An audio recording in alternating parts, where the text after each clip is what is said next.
अस्सलाम वालेकुम प्यारे दोस्तों, कैसे हैं आप सब। उम्मीद है आप सब ठीक होंगे। प्यारे दोस्तों, सामरी जादूगर कौन था, वो किस तरह औरतों पर अपना जादू चलाया करता था और उसने किस तरह इसराइल के लोगों को गाय के बछड़े की पूजा पर लगाया, ये सारी मालूमात आज की इस वीडियो में हम आपसे शेयर करेंगे। वीडियो आगे बढ़ाने से पहले आप लोगों से एक छोटी सी रिक्वेस्ट है कि वीडियो को लाइक और चैनल को सब्सक्राइब करना मत भूलिएगा। दोस्तों, ये मशहूर है कि सामरी का नाम मूसा इब्ने जफर था और इब्ने जरीर ने हजरत इब्ने अब्बास से रवायत किया है कि मूसा सामरी पैदा हुआ तो फिरौन की तरफ से तमाम इसराइली लड़कों के कत्ल का हुक्म जारी था, यानी कि सामरी के पैदा होने से पहले ही फिरौन ने बनी इसराइल में बच्चों को मारने का हुक्म दे दिया था। उसकी वजह यह थी कि एक रात फिरौन ने ख्वाब देखा कि बैतुल मकदस की तरफ से एक आग चली आई और उसने तमाम कब्तियों के घरों को जला डाला, जबकि बनी इसराइल महफूज रहे। जागने के बाद उसने तमाम काहिनों और नजूमियों को जमा करके अपने ख्वाब की ताबीर पूछी। उन्होंने बताया कि बनी इसराइल में एक बच्चा पैदा होगा जो फिरौन की बादशाहत को खत्म करेगा। ये सुनने के बाद फिरौन फिक्रमंद हो गया और उसने हुक्म जारी किया कि बनी इसराइल में जो भी लड़का पैदा होता है उसे फौरन कत्ल कर दिया जाए। प्यारे दोस्तों, जिन दिनों हजरत मूसा अलैहिस्सलाम पैदा हुए उन्हीं दिनों एक और बच्चा पैदा हुआ जिसका नाम सामरी था। हजरत मूसा अलैहिस्सलाम की परवरिश तो फिरौन के घर में हुई थी, मगर सामरी की परवरिश हजरत जिब्राइल अलैहिस्सलाम ने की और अल्लाह के हुक्म से उसको अपनी उंगली से दूध पिलाकर पाला, इसलिए वो हजरत जिब्राइल अलैहिस्सलाम को पहचानता भी था। मगर खुदा की शान के फिरौन के घर में परवरिश पाने वाले मूसा अलैहिस्सलाम तो खुदा के रसूल हुए और हजरत जिब्राइल अलैहिस्सलाम का पाला हुआ मूसा सामरी काफिर हुआ और बनी इसराइल को गुमराह करके उसने बछड़े की पूजा कराई। एक मशहूर कौल है, यानी जब कोई आदमी अजल ही से नेक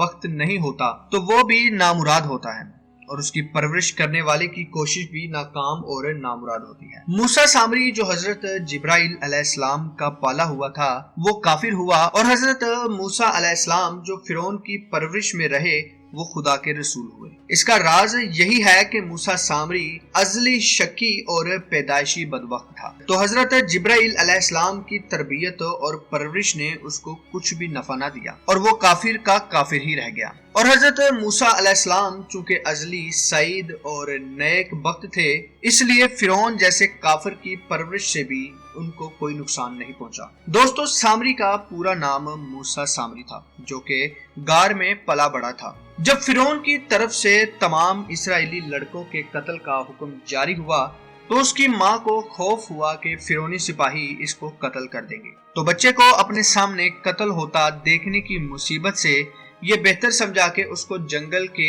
एक गार में रख कर ऊपर से बंद कर दिया जाए। फिर अल्लाह ताला ने जिब्राइल अमीन को उसकी हिफाजत और गुज़ा देने पर मामूर कर दिया, जिससे हजरत जिब्राइल अलैहिस्सलाम अपनी उंगली से उसको दूध पिलाया करते थे। प्यारे दोस्तों, अब आपको बताते हैं कि सामरी जादूगर औरतों पर किस तरह जादू करता था। सामरी के बारे में बताया जाता है कि उसके पास ऐसी शैतानी कुव्वतें थी कि वो किसी भी लड़की या खतून के पाँव के निशानात देखकर अंदाजा लगा लेता था कि वो खूबसूरत है या नहीं, और अगर है तो कितनी खूबसूरत है। अगर उसे किसी खातून के पाँव अच्छे लगते और वो अंदाजा लगा लेता कि वो वाकई बहुत खूबसूरत थी तो उसके कदमों के निशानात पर ही जादू करता था। उसके जादू में इतना असर था कि जो भी औरत उसके पास से गुजरती और अपने कदमों के निशानात पीछे छोड़ जाती तो वो उल्टे पाँव वापस सामरी जादूगर के पास पहुंच जाती थी। जब ये बात धीरे धीरे फैलना शुरू हुई कि यहाँ एक ऐसा जादूगर है जो नौजवान लड़कियों के पाँव के निशानात देखकर उन पर जादू फूंक कर उन्हें अपने पास बुला लेता है, तो वालिदैन बहुत परेशान हुए कि अब क्या करें, क्या लड़कियों को बाहर भेजना बंद कर दें। उस वक्त देहात में जूते पहनने का रिवाज ना था, अक्सर लोग पैदल ही बाजारों को जाते थे। फिर किसी समझदार औरत के जहन में एक तरकीब आई कि वो अपने दर्जी के पास गई और उसे कहा कि वो उसकी बेटी के लिए ऐसा लिबास तैयार करे जो चलते वक्त उसकी बेटी के कदमों के निशानात पीछे से मिटाता जाए। ये तरकीब इस्तेमाल करते हुए उन लोगों ने सामरी जादूगर से अपनी जान छुड़ाई। प्यारे दोस्तों, अब आपको बताता चलूं कि सामरी जादूगर ने बनी इसराइल के लोगों को किस तरह गुमराह किया। ہوا کچھ یوں کہ فرعون کی ہلاکت کے بعد بنی اسرائیل اس کے پنجے سے آزاد ہو کر سب ایمان لے آئے، اور حضرت موسیٰ علیہ السلام کو خداوند کریم کا یہ حکم ہوا کہ وہ 40 راتوں کا کوہ طور پر اعتکاف کریں۔ اس کے بعد انہیں ایک کتاب دی جائے گی جس میں اس قوم کے شرعی اصول ہوں گے، جس پر یہ قوم عمل کر کے اپنی زندگی گزارے گی۔ چنانچہ حضرت موسیٰ علیہ السلام کوہ طور پر چلے گئے اور بنی اسرائیل کو اپنے بھائی حضرت ہارون علیہ السلام کے سپرد کر دیا۔ آپ 40 دن تک دن بھر روزہ دار رہ کر ساری رات عبادت میں مشغول رہتے۔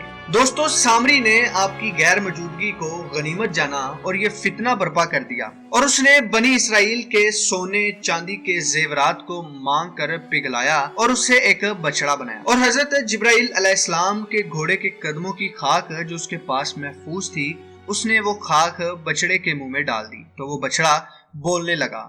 پھر سامری نے بنی اسرائیل سے یہ کہا کہ اے میری قوم، حضرت موسیٰ علیہ السلام کوہ طور پر خدا عزوجل کے دیدار کے لیے تشریف لے گئے ہیں، حالانکہ تمہارا خدا تو یہی بچڑا ہے، لہذا تم لوگ اسی کی عبادت کرو۔ سامری کی اس تقریر سے بنی اسرائیل گمراہ ہو گئے، اور 12,000 آدمیوں کی سوا ساری قوم نے چاندی سونے کے بچڑے کو بولتا دیکھ کر اس کو خدا مان لیا اور اس کے آگے سجدے کرنے لگے۔ چنانچہ خداوند قدوس کا ارشاد ہے، اور موسیٰ کے بعد اس کی قوم اپنے زیوروں سے ایک بچڑا بنا بیٹھی، بے جان کا دھڑ گائے کی طرح آواز کرتا۔ پھر جب 40 دنوں بعد حضرت موسیٰ علیہ السلام خدا عزوجل سے ہم کلام ہو کر اور تورات شریف ساتھ لے کر بستی میں تشریف لائے اور قوم کو بچڑے کی پوجا کرتے دیکھ کر آپ پر بے حد غضب و جلال طاری ہو گیا۔ آپ نے جوش غضب میں تورات شریف کو زمین پر ڈال دیا اور اپنے بھائی حضرت ہارون علیہ السلام کی داڑھی